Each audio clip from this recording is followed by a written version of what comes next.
Just a quick overview, Photoshop Express, which is what I use for editing all of my images for my eBay listings. So you can crop images and adjust exposure and contrast. You can also autocorrect the angles if the angles are wonky inside of Photoshop Express. Then you can also create precise selections of masks, and what that is going to allow you to do is once you've done that, then you can actually take your image and you can place it onto a completely new background. So it could be a perfectly white background, it could be a different image, but you just have a lot of flexibility with what you can do with your images with the masks and selections.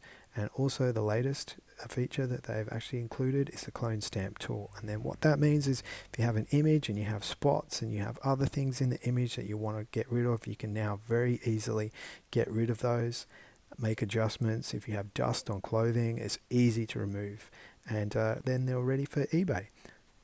There you have just a quick overview of Photoshop Express, some of their features, and like and subscribe. Cheers.